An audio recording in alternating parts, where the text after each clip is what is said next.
Bom dia, boa tarde, boa noite. É hora de triangular. Comigo, Matheus Aquino, com os meus amigos Aldrin Jonathan e Hiller Maestrello. Presente. Boa noite, Hiller, já que você falou, dê seu boa noite, dê seu salve. O meu boa noite aí vai para toda a nação corintiana que está junto comigo, de mãos dadas, apreensivos, esperando aí o grande Mengão da massa. Mas esse é o meu destaque inicial, claro que tinha que ser. Acredito que o Aldrin tem um outro destaque mais tricolor aí. Bom dia, boa tarde, boa noite, nação tricolor. Se você é São Paulino como eu desejo muita paciência, resiliência e uma boa dose de terapia. Bom, o mercado de hoje do São Paulo foi bastante movimentado, né? Tivemos aí a expectativa de dois narruéis, se eu posso chamar assim, o Ferrarese, que é o zagueiro venezuelano, e o Bustos, que é o atacante argentino.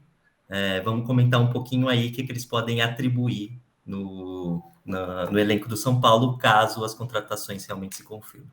Qual que é a probabilidade, Aldrin, de um time contratar dois Nahuéis e ao mesmo tempo, né?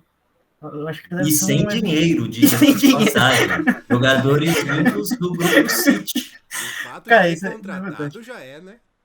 Exatamente. Sendo que o time precisa de um zagueiro, né? Agora o Nahuel ele vem como zagueiro, mas parece que foi a última opção da diretoria, né? A gente foi atrás de atacante, foi atrás de um volante meia, sendo que para mim o meio do São Paulo é a função ali que menos precisa de jogadores. E a gente foi atrás dessas posições, dessas características que para mim não são prioritárias no São Paulo. E por último, fomos atrás de um zagueiro, sendo que temos 3 zagueiros no elenco, né? Titulares, o resto são moleques da base, e jogamos com 3 zagueiros. Então a diretoria mostra um total despreparo aí de planejamento. Eu tenho até um número para te apresentar na hora que a gente falar de São Paulo, Aldrin. São Paulo é um time que contrata muito, né? E é o que você falou, né? E sem dinheiro, que é uma façanha, assim como o Corinthians, né? Estamos esperando para ver quem vai ser o investidor aí do Galopo, né? Até hoje, um mistério, ninguém Será sabe que é o mesmo investidor do... Será que é o mesmo investidor do Daniel Alves? Não. Interrogação. Esse é o receio de toda torcida São Paulina, né? Será da gente que é daqui... então, daqui uns 2 anos a gente descobre que foi uma contratação de 10 milhões de euros e que ficou tudo para o São Paulo bancar, achando que o São Paulo Play lá, o streaming, ia pagar esses 10 milhões de euros.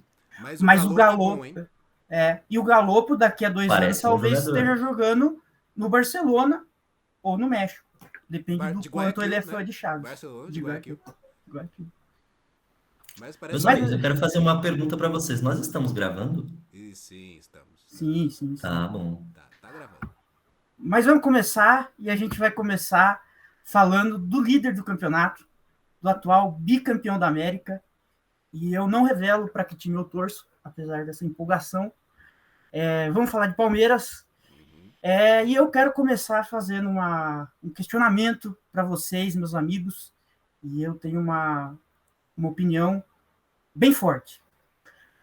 O campeonato está manchado? Vou começar com você, Aldrin Jonathan.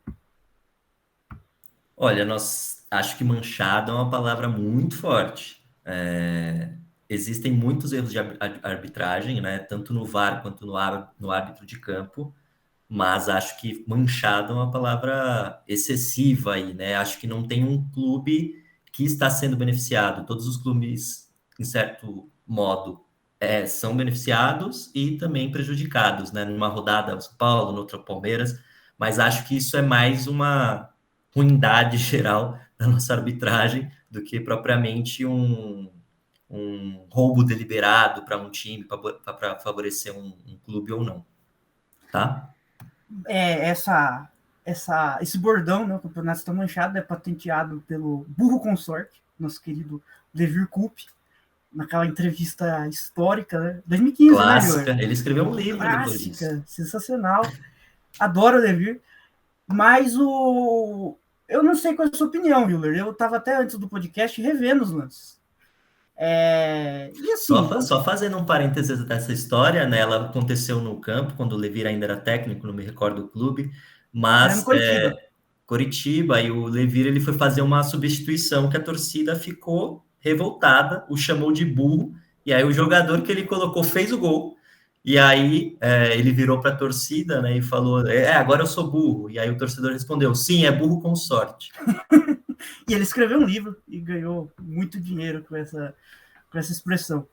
Eu gostaria só de lembrá-los, quando o assunto VAR ainda era algo muito novo, quando se imaginava, ainda a gente estava discutindo a possibilidade de ter um VAR.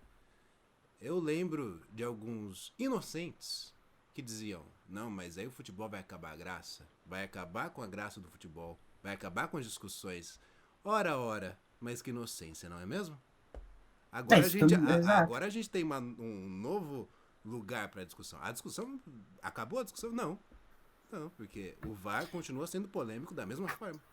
Porque o VAR também é ruim, né? Esse é um ponto chave, né? O problema é a maquininha que fica atrás do VAR, né? Quem tá lá assistindo lá.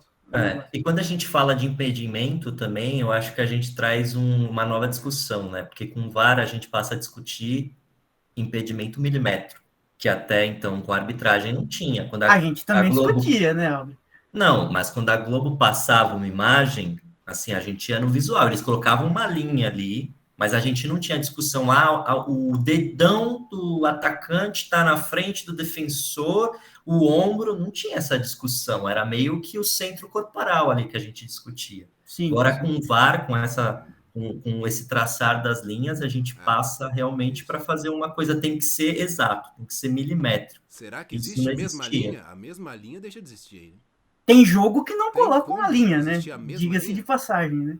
Exato. Não, fora que os árbitros de VAR também não sabem, na maioria das vezes, manipular o equipamento, né? Porque a gente vê como eles traçam as linhas, é bizarro. As linhas muitas vezes não ficam paralelas com a linha de fundo, com a linha do meio de campo.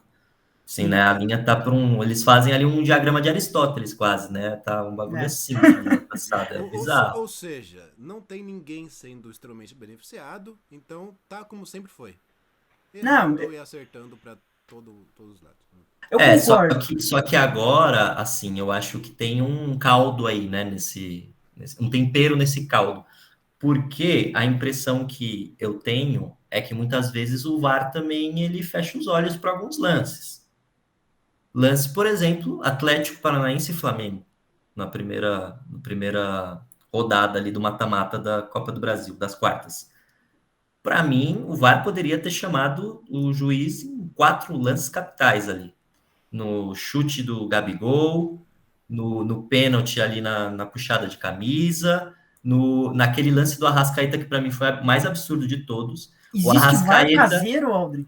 Não, o Arrascaeta, quando ele comete a falta, ele faz uma cara de mamãe fiz bosta, sabe? Faz uma cara, puta, caguei aqui. E claramente condenou ele ali, não foi intencional, não teve intenção maldosa, mas ele pegou Sugerir a expulsão de um Arrascaeta num Maracanã. Olha, o ser humano treme.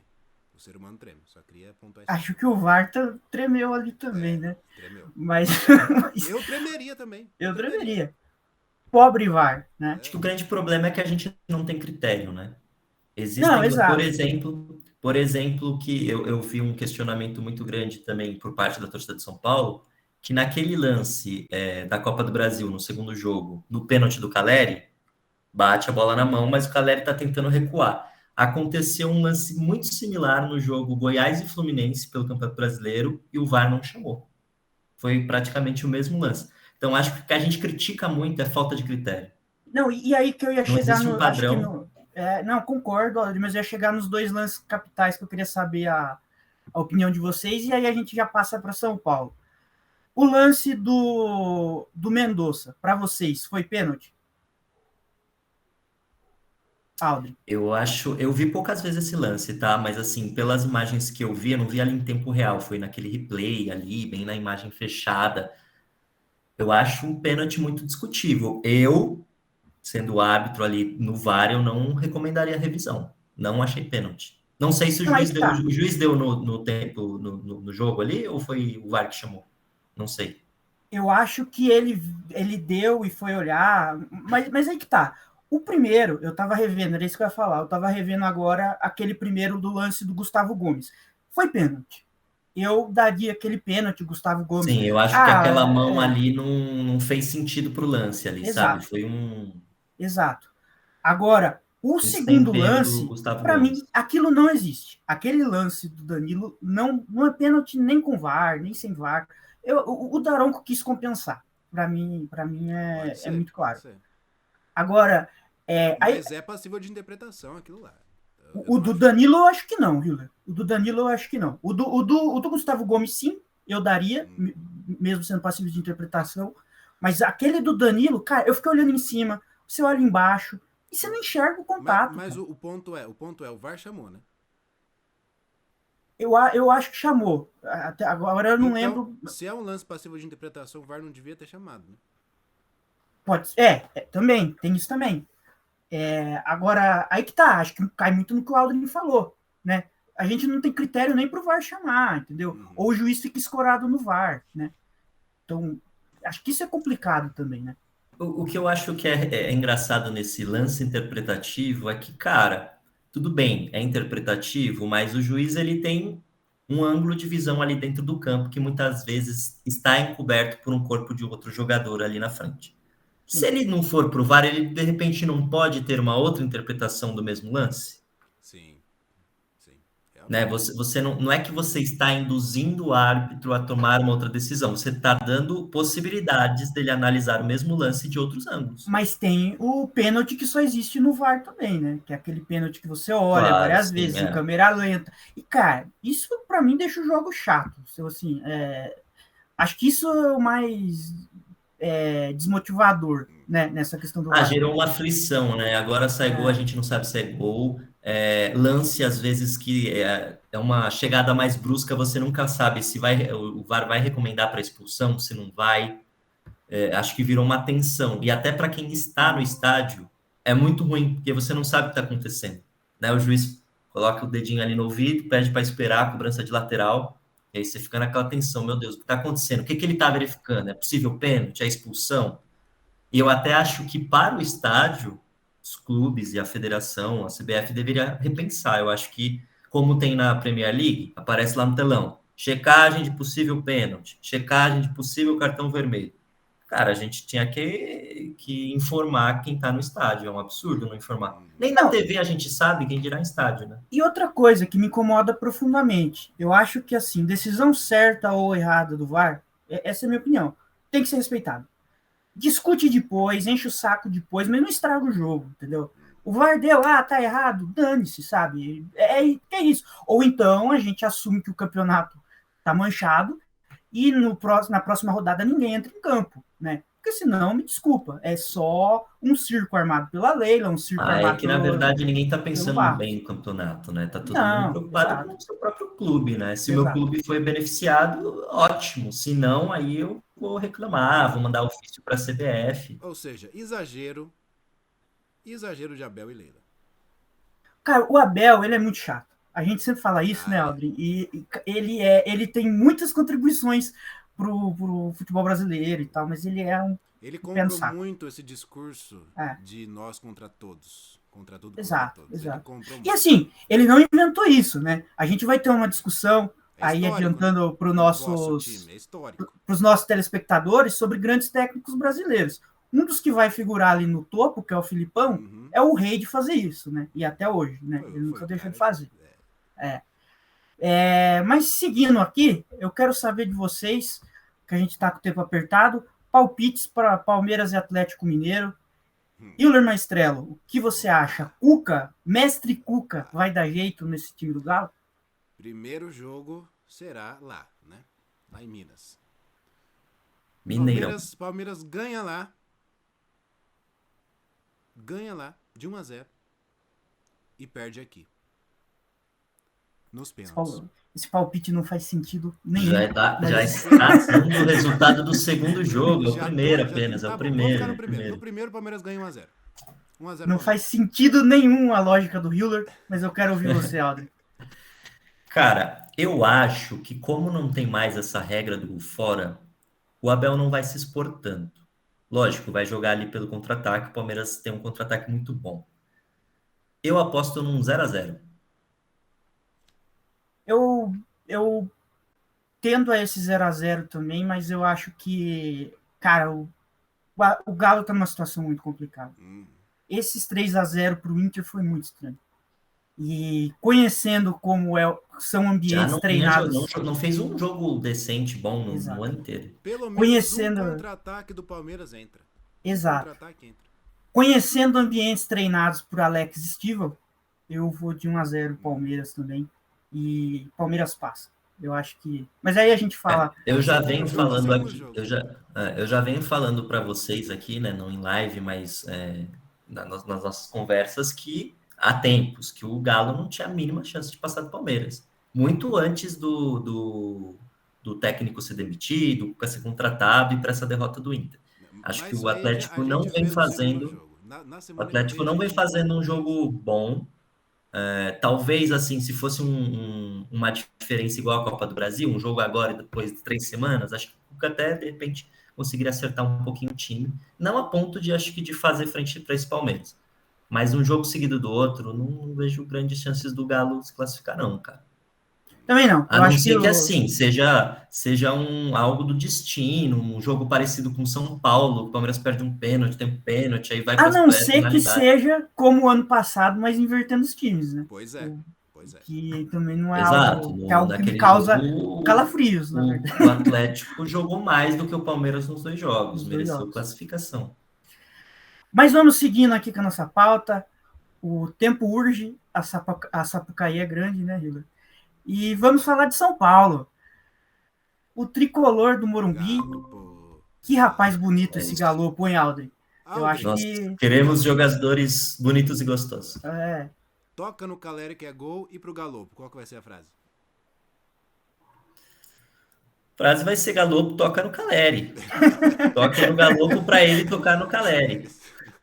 Ou seja, continuamos no mesmo esquema, né? Vamos jogar em cima do Caleri. Sim, mas o Galopo, ele traz uma característica de que, de fato, né? Lá no começo falei que não via como necessidade um meio-campo, um volante para o São Paulo, mas o Galopo traz uma característica que o elenco do São Paulo não tem, que é um jogador um pouco mais incisivo, né? Ele dificilmente faz igual o Igor Gomes, o Nestor pega a bola, gira em cima ali do corpo, em cima da bola e toca para o lado ou para trás. O Galopo não, ele é mais vertical. Pega a bola, passe para frente, lançamento. E ele tem uma característica que o Igor Gomes e o Nestor também não tem. Ele infiltra demais na área. Se você pegar o primeiro jogo dele contra o América, ele teve uma boa finalização dentro da área, quase fez o segundo gol do São Paulo. Contra o Atlético Paranaense, ele foi o jogador do São Paulo que mais finalizou em campo. Então, e todas as finalizações ali, a maioria das finalizações de dentro da área. Então, acho que ele tem uma característica que vai contribuir bastante para esse jogo do Rogério, né? Que é um jogo mais posicional, mais de triangulação, mas que muitas vezes falta esse jogador que pega a bola e pensa para frente. Às vezes o São Paulo volta muito a bola para trás. Contra o Atlético Paranaense mesmo teve um lance que o Moreira, dentro da área, ele corta 2 jogadores do Atlético Paranaense e ele toca para trás para o Luciano, quase dentro da pequena área. É impensável. Cara, você tem que chutar pro gol. Então, os jogadores do São Paulo têm uma característica que é isso, né? Eles têm dificuldade de entrar na área e dificuldade de chutar no gol. Acho que o Galopo é completo nesse sentido e tem tudo para contribuir bastante. Mas se vai dar certo ou não é isso. Só o tempo dirá. Eu acho que é muito bom jogador. Ô, Hiller, agora eu vou te fazer uma pergunta. O São Paulo aí contratando o Galopo, contratando os Naruéis, como o Aldrin falou. O trabalho do Rogério, na minha opinião, é bom. É um trabalho consistente. Muito bom para mim. O Rogério é o time que rivaliza com o Palmeiras, por exemplo, né? O Aldrin adora falar. Mas não acho que rivaliza, mas nesse tempo que o Palmeiras ganha tudo, é o time que mais enche o saco do Palmeiras. Mais enche o saco. Talvez pela rivalidade estadual, pelo histórico, enfim, mas é o time que mais enche o saco. Mas tá tudo muito bem, tudo muito bom, mas o São Paulo empata demais. O São Paulo, principalmente no Campeonato Brasileiro, vem tendo resultados aquém do desempenho, resultados às vezes preocupantes. Qual o campeonato de São Paulo, Will? Você acha que o São Paulo briga para não cair? Ou o São Paulo ainda pode ter um sprint e terminar no G4? Como que você vê? É o seguinte, São Paulo briga por uma pré-Libertadores. Se a gente for imaginar que o campeão da Libertadores vai ser brasileiro, e vai ser brasileiro, temos Copa do Brasil, temos Sul-Americana, que vai ser um brasileiro campeão da Sul-Americana também. Da Copa do Brasil, eu acho que vai ser um brasileiro também. Pode ser. Existe uma grande chance de ser um brasileiro também. Bem provável, né? Ou seja, 9 vagas. 9 vagas. São Paulo pega ali uma nona, brigando com o Santástico. São Paulo e Santos têm um campeonato para pegar essa pré-Libertadores. Um nono, oitavo lugar, não acho que passa disso. Realmente não acho. O que você acha, Aldrin? Eu acho que você tem razão. O São Paulo, ele fez um planejamento priorizando o Campeonato Brasileiro. Era o discurso do Rogério assim que terminou o Campeonato Paulista. Acho que esse discurso foi mudando, não intencionalmente por conta do Rogério, do elenco ou da diretoria, mas pelas situações específicas, né? O São Paulo se deparou com uma série de lesões, e essas lesões foram forçando o time a escalar jogador sub-20, né? O São Paulo vem de uma sequência que ele jogou com o Galo fora, vai jogar com o Flamengo, jogou com o Inter fora, pegou o Atlético Paranaense titular. Praticamente todos esses jogos jogou com um time reserva para sub-20. E assim, não foi uma opção do Rogério, ele foi obrigado. Porque ou tinha alguém machucado, ou se ele escalasse o titular, tinha grandes chances de estourar também.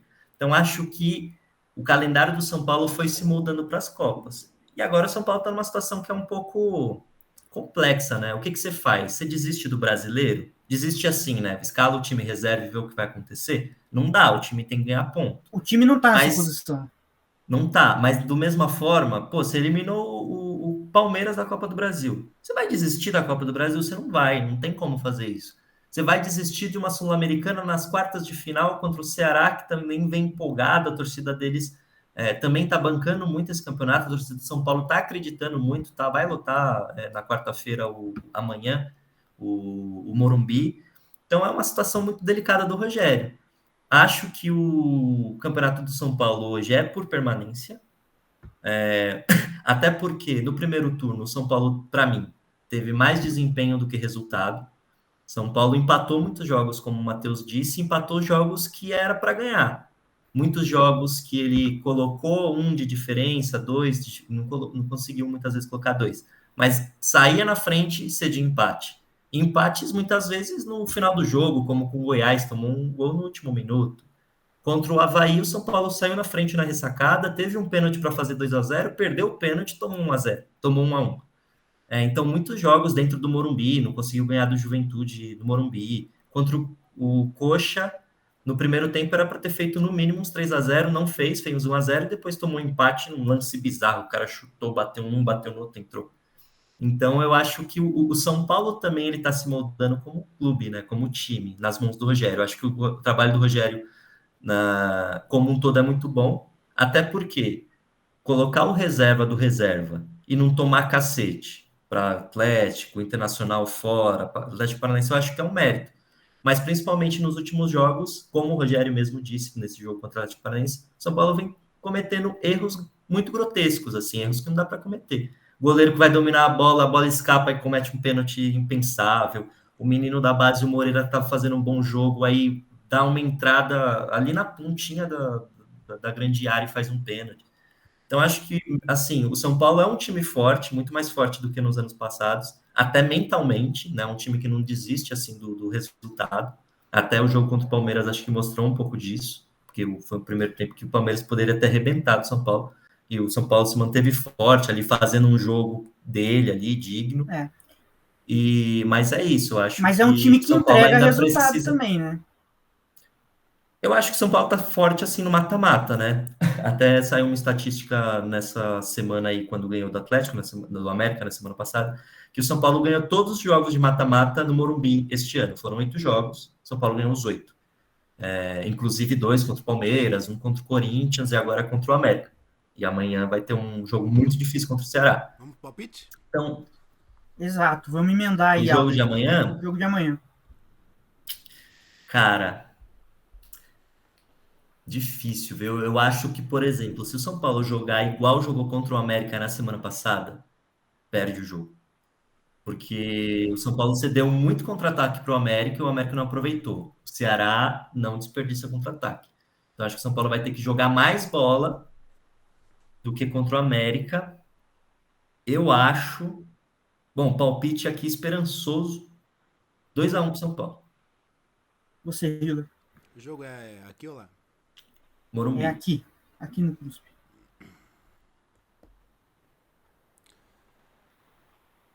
1-1. Não.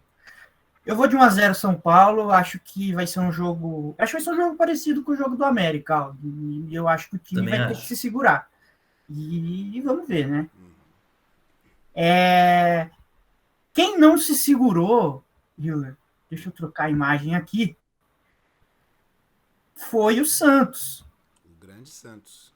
O Santos não se segurou, porque o Corinthians chegou para o Santos e falou: Santos, eu tenho uma proposta irrecusável para você, eu tenho um presente. Presente de Eu tenho um presente, grego. eu tenho de grego, talvez. Vai chegar no cavalo também? E fala assim: eu vou te dar um jogador que já foi rei da América, Craque. um jogador que já jogou Olimpíada, titular em Olimpíada, né?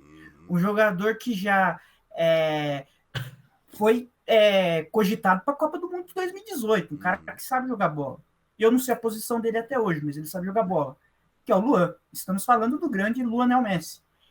E aí eu te pergunto, Hiller, o que esperar desse Santos agora com o Luan e com o Ramiro, segundo você falou, né? Sim, o Ramiro... E o que esperar do próprio Luan também, né? E o que esperar do Luan? O Ramiro pode ser que entre no pacote junto com o Luan. Luan e Ramiro. Olha, do meu modo de ver, o Santos precisa desse jogador. Não do Luan, mas desse tipo de jogador. Esse meia que chega na área. Que não joga. Não, ele é um bom meia. Ele consegue armar o time muito bem. Quando ele quer. E ele é um bom jogador. Eu torço por ele, sinceramente. Eu torço pelo sucesso do Luan. Eu quero que o Luan dê certo no Santos. E eu acho que vai funcionar. Até porque o Santos não tem esse jogador. O Carlos Sanches não consegue fazer isso. Camacho, muito menos. Não tem um jogador com essas características do Luan. Uma polêmica aqui. O Goulart não era esse jogador? Não era. Tentaram colocar o Goulart ali, mas ele nunca foi. O Goulart... Não tem mais joelho, né? Mas armador... Nunca foi. Ele nunca foi. Não, o Goulart, mesmo naquele Cruzeiro lá de 2014, ele era o ponta de lança, né? Ele Exato, era o cara o atacante ali pelo lado, né? O Santos não tem esse jogador com capacidade de armar o jogo como o Luan tem. O Luan tem uma boa visão de jogo, tem um bom domínio. A questão dele é a intensidade e velocidade de raciocínio. Ele precisa de muito tempo e de muito espaço para conseguir jogar. Né? Eu acho que o Luan vai ter armas ali, né? Tem o Marcos Leonardo e tal. Eu acho que, assim, eu vejo um futuro com o Lisca pro Santos. Pontas rápidos. Você vê, Aldrin, um futuro pro Santos agora com o Lisca e com a chegada do Luan? Eu acho que o Santos está um pouco perdido, assim, né? De característica, né? Ele tinha o Carille, que era um perfil mais reativo. Aí ele trouxe o Bustos, agora está apostando no Lisca de novo. No ano passado também ele trouxe o Ariel Roland, tinha esse perfil. Depois o Diniz também, um cara que quer ter a bola. Então acho que o Santos está oscilando muito. Mas pensando no Luan dentro do sistema do Lisca, é difícil pensar como ele vai se encaixar, porque o Lisca ele sempre fez times muito fortes fisicamente e muito velozes também, né? Sim, eu acho que faz sentido, de repente, o que o Hiller disse, dele ser um cara mais cerebral, mas aí ele vai precisar fazer uma função defensiva também. Ou o Lisca assume que ele é o jogador que não vai ter função defensiva, que os caras vão se matar por eles. Já adianto que não. Por ele. Função defensiva, esquece. Então, ele, de repente, ele pode fazer algo parecido com o que o Bausa fez no São Paulo, né, em 2016. O Ganso. Ele usou o Ganso como falso 9. O Ganso era o cara que não tinha uma função defensiva, ele flutuava durante pelo campo todo, e aí quando o São Paulo retomava a bola, era bola nele, para ele lançar ali para alguém. Mas aí não parece ser o esquema do Lisca mesmo, né? O Baus ainda jogava com aquele enganche, né? Ali Exato. no time de Tinha São muito Paulo. apoio dos laterais, né? O Mena pela esquerda, o Bruno pela direita, dois laterais bem contestáveis. Mas ali tinha um sistema de fato. O Lisca é um pouco mais vertical do que o Balsa era, né? Exato. Eu tenho uma pergunta que eu fiquei matutando aqui, vou trazer para vocês. Acho que vocês vão ficar surpresos com a pergunta que eu vou fazer. Qual o melhor Luan? O Luan que está indo para o Santos, o Luan menino maluquinho ou o Luan do Palmeiras? Rápido, Hilda. Menino maluquinho. Menino maluquinho. Menino Você, maluquinho Aldrin. teve uma época no Galo que, ó... Cara, eu acho que assim, tecnicamente o Luan do Corinthians é o melhor. Apresentou uma bola, né? Até que o colocou como rei da América em O 2016. do Corinthians ou do Grêmio?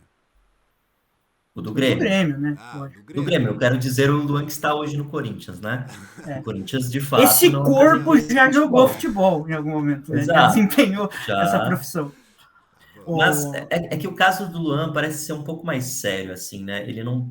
Por exemplo, comparando ele com o Ganso, não comparando característica, o que cada um jogou, mas eu acho que eles têm uma questão, né? Os dois são muito técnicos e os dois têm uma limitação física. Eles não conseguem acompanhar jogo e tal. Só que eu acho que o Luan tem um problema mais sério, parece que ele desistiu, assim, não tem mais vontade de jogar futebol. Acho que tem O Ganso um. nunca perdeu o tesão. É que o Ganso, depois das lesões, ele sempre foi esse ritmo de Cara, estamina 20. eu acho que o paralelo do Luan, para mim, é o Lucas Lima. É um cara que. Porque é o que você falou do Ganso. O Ganso chegou um momento que ele tinha uma limitação física. E tem ainda, né? Acho que ele não consegue jogar aquele nível que a gente viu ele em 2010, até um pedaço de 2011. O Lucas Lima não. Teve até a questão de lesão, mas eu acho que o problema não era esse, né? O problema foi que subiu a cabeça, tá, sei lá, vou jogar no Barcelona com o Neymar. Eu acho o Luan mais na categoria do Lucas Lima do que do Ganso. Mas para mim o melhor Luan é de longe o Luan do Palmeiras, levou aquele time do Filipão nas costas e salvou a gente do rebaixamento em 2014. Agora no pique, Hiller. E agora, Hiller? Como tá seu coração? Como tá seu coração para... Eu vou colocar aqui a escalação do Corinthians, que já mudou, né? Aparentemente, né? Essa era a escalação de hoje à tarde, mas o Roger Guedes vai jogar, né? Roger Guedes vai jogar e 4-4-2, ao que parece. 4-4-2. Uma dúvida, o VP não tinha acabado de falar que Yuri Alberto e Roger Guedes não poderiam jogar juntos? Tinha acabado de falar. Exatamente. Ele tinha acabado de falar. Mas ele joga poker. Ele tava blefando. foi pra enganar. Ele queria, Vamos enganar o Dorival. Vamos enganar o Dorival. Dorival. Não, mas quando isso acontece, ele vai pro 4-4-2. Não tem como. Aí você libera o Roger Guedes da função de secretário de lateral. Roger Guedes não consegue ser secretário de lateral. Tá, mas aonde o Roger, não é essa escalação inicial, né? Não, essa é a que estava prevista O já Roger tarde. Guedes entrou no lugar de quem? Adson. Ah, beleza. Desculpa, Hilder, só queria entender. O Mosquito vai fechar a linha do meio campo, né? O Mosquito vai ser o companheiro ali do Fagner. E o Maicon vai subir mais, né? Quando ele faz isso, ele libera mais o Maicon pela esquerda. O William não tem condição de jogo? Por que ele não foi pro jogo? O William, não? Ele tomou uma pancada no final do jogo contra o Botafogo e já vinha sentindo o ombro, então ele já vinha jogando 60%. Desde quando ele machucou o ombro, não voltou a ser aquele William. Eu até quero falar isso uma hora com vocês depois, mas eu tenho uma decepção bem grande com esse William, viu? Eu achava que ele ia sobrar, assim, chegando aqui no Brasil. A gente até sabia da questão física dele, né? Mas eu esperava muito mais. Eu acho que a grande questão ali que envolve o William ele sempre foi um jogador forte fisicamente. E ele precisa muito da velocidade, de estar bem 100%. Só que, cara, aqui na Europa ele fazia quantos jogos pelo Chelsea, pelo Arsenal no ano? 40 no máximo? Sim. Que 80. O calendário é que não tem como. Não tem como. Né? E Aldrin, o que você acha aí desse encaixe do time? Aparentemente o Vitor Pereira vai espelhar o Dorival, né? Olha, eu acho que dentro do que ele tem de possibilidade, é a melhor formação, tirando ali o Cantilho, eu entraria com Fausto Vera. Não tá, ele não tá 100%, né, inteirado com o time e tal, mas eu, de verdade, das últimas partidas que eu vi do Corinthians, eu acho que o Cantilho agrega muito pouco. Para a marcação do time é muito pouco, e hoje o Corinthians vai precisar muito marcar no meio de campo do Flamengo.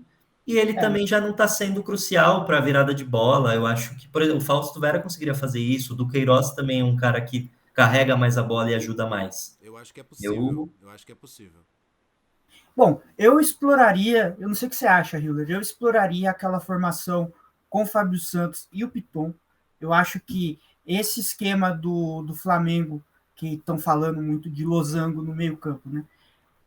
O grande ponto fraco dessa formação é a profundidade, ali você atacar a lateral.